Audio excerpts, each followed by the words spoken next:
para falar sobre como líderes cercam-se de pessoas de alta performance, no palco da Expo Gestão 2008, Patrick Sweeney. Thank you. Hola, bonjour.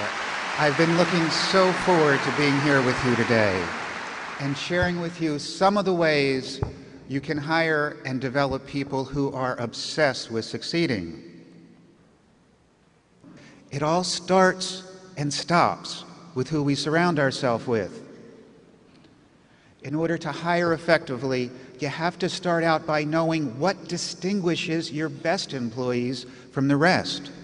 What do they have that the others lack? What are they really made of? What qualities do they possess? What drives them to succeed? We asked over 200 presidents of companies, what are the key qualities that you would like all of your top performers to possess?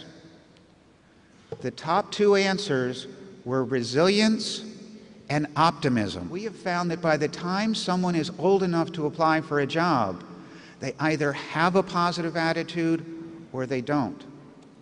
And I've personally come to believe that it is not our jobs as managers to try to change people.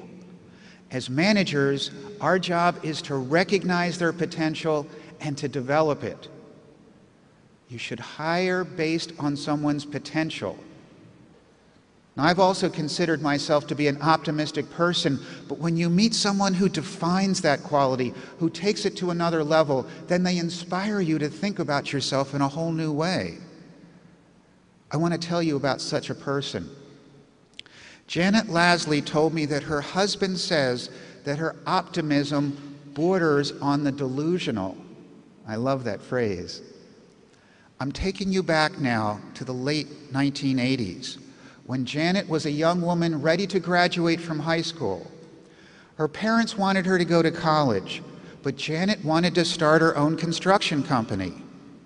Their arguments were long and tough. Still, Janet's optimism shone through when in the middle of a heated argument about her future, she said to her parents, "Why don't we try it this way? Give me a year. Take the money you'd spend sending me to college and invest it in my company. Give me just 1 year. If at the end of that year I don't make it, I'll carry on as you wish. If I don't, I'll go to college." Now, what were her parents to do? Her optimism was shining through, and it won the day. The first job she bid on was replacing a roof. And after the bids were submitted, the foreman who was managing the job came to Janet, and he said, "I don't know what else to do except to be completely honest with you, Janet." He said, "You had the lowest bid, but I just don't feel comfortable giving a roofing job to a woman."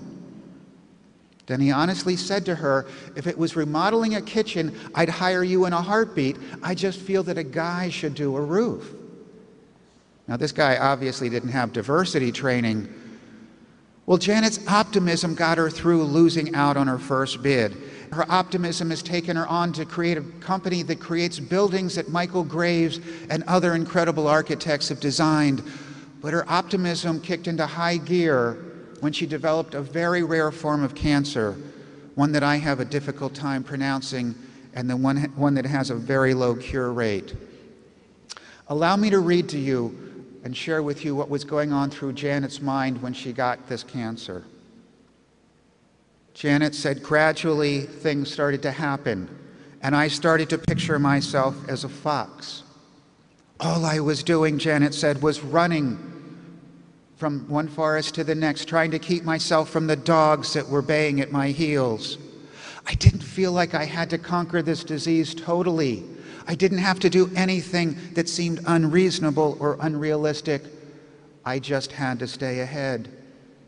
So I kept running. And then things opened up. One time I had a tumor that was getting out of hand," Janet said, "and the doctor at Sloan Kettering said to me, 'We have a new chemo we're introducing at 4 o'clock this afternoon.' And it was what I needed.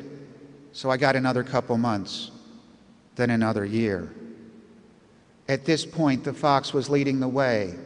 It seemed like she might be able to beat this thing. Her optimism in the face of death was turning into optimism in the possibility of life. And that was over 10 years ago now.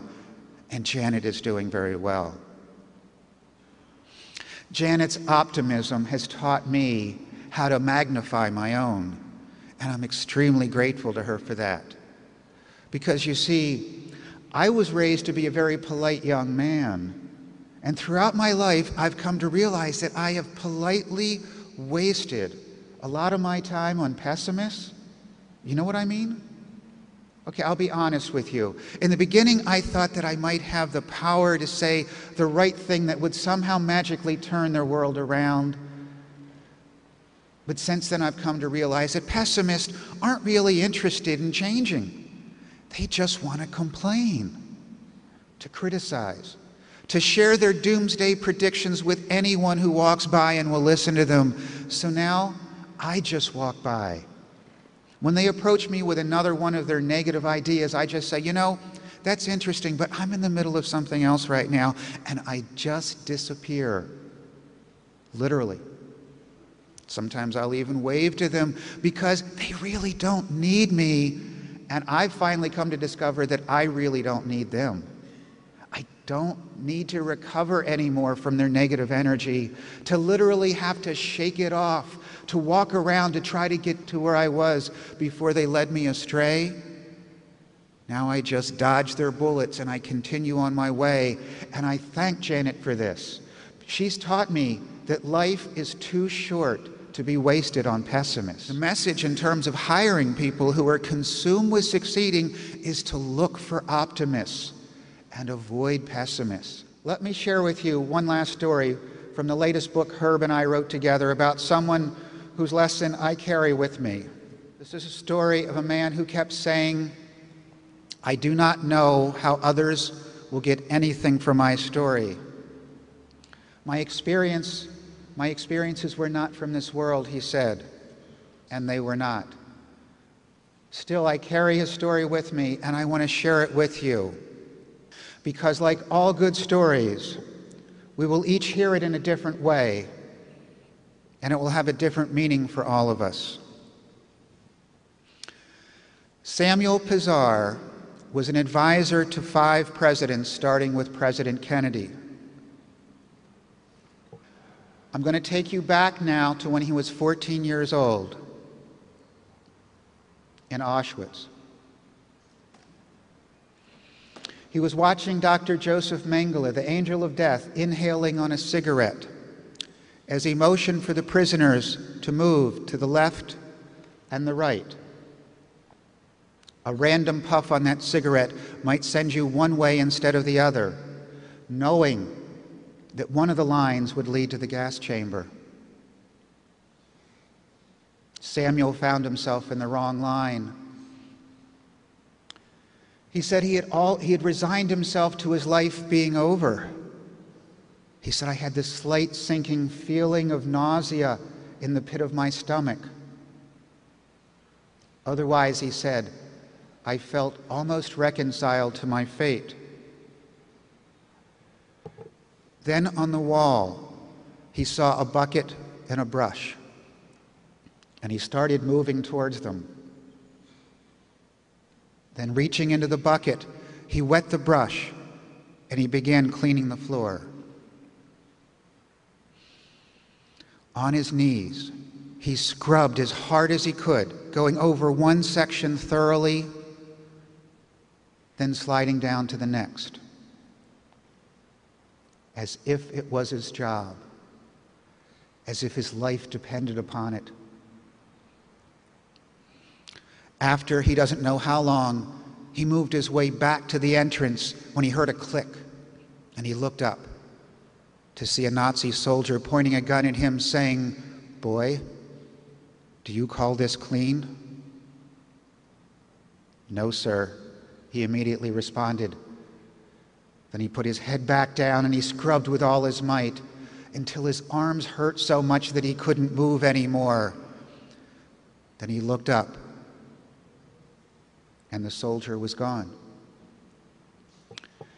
And Samuel took the brush and he put it in the bucket, and he carried the bucket out into the open, into the light of day, and Samuel vanished into the crowd.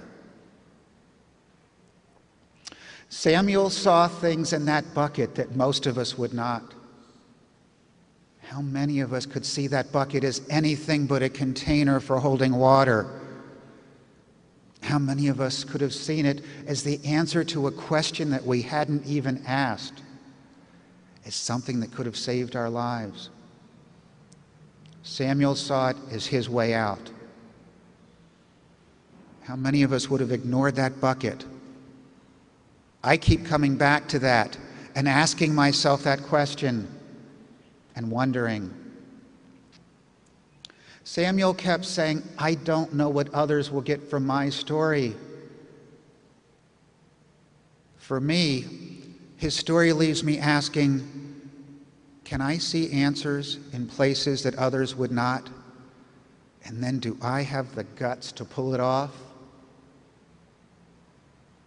Can we recognize those who have that quality, who are able to see things as more than they are, who can look past the surface and see things in a deeper way, things that the rest of us might miss? Can we find that in ourselves and surround ourselves with people who are striving to get there? If you're looking to hire someone who can follow the rules, that's simple.